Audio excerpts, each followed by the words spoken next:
Hello everybody, today we're here at the Nathan Sobey stable with Nathan Sobey and Reach out. to what?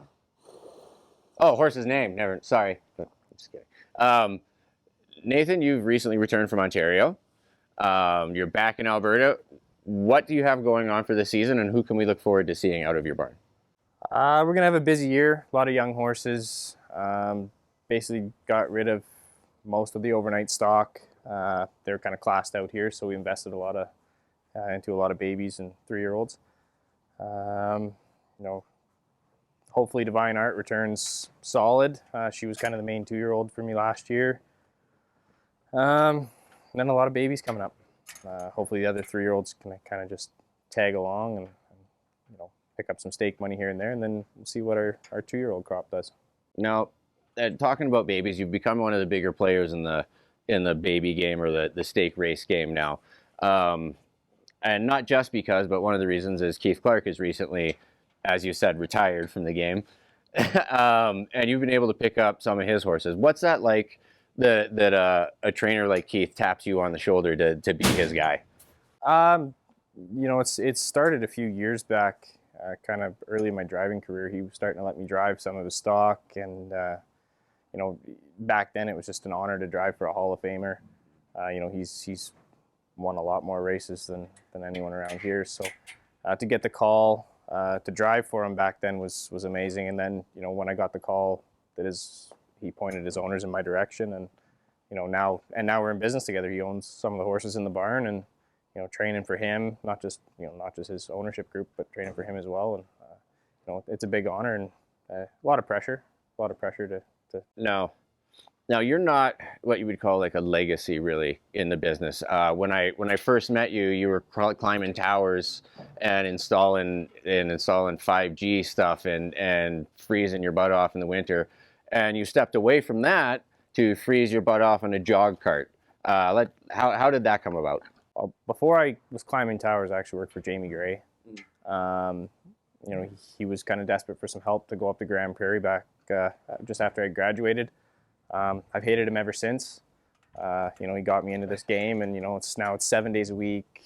It's the grind. Just kidding, Jamie. I don't hate you.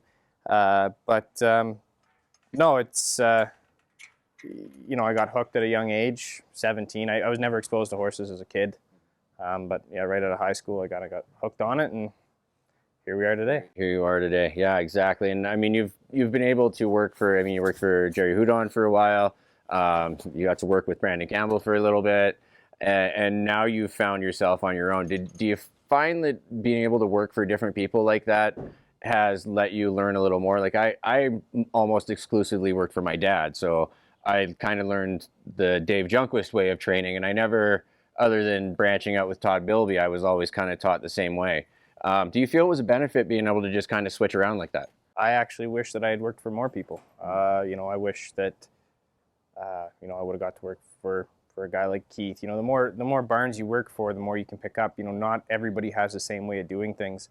Coming back from Ontario and seeing how they operate out there, there's a completely different way. Like, racing horses is racing horses. I get it, but everyone has their own specific training regime, and each horse is unique. Guys have different ideas. You can never stop growing, stop learning, stop developing. And that's kind of the only thing I wish I had more of is working for other people, working around new trainers, being a part of something like that. Okay, now there's rumors you might go back to Ontario this summer or winter. Is that true? It's something you might look at? That there's nothing off the table. It's just a matter of seeing where the summer takes me and kind of what the fall looks like. It's all dependent on what's in the barn, who's in the barn, and then what the people paying the bills want to do.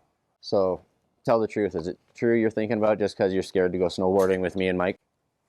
I would say I don't like getting shown up by two people that are years older than me. I'm an old man and I am awesome. Anyway, Nathan, thank you for doing this, man. I really appreciate it. Get back to work because you might be my ride home. All right. Talk to you guys all later. Thank you very much.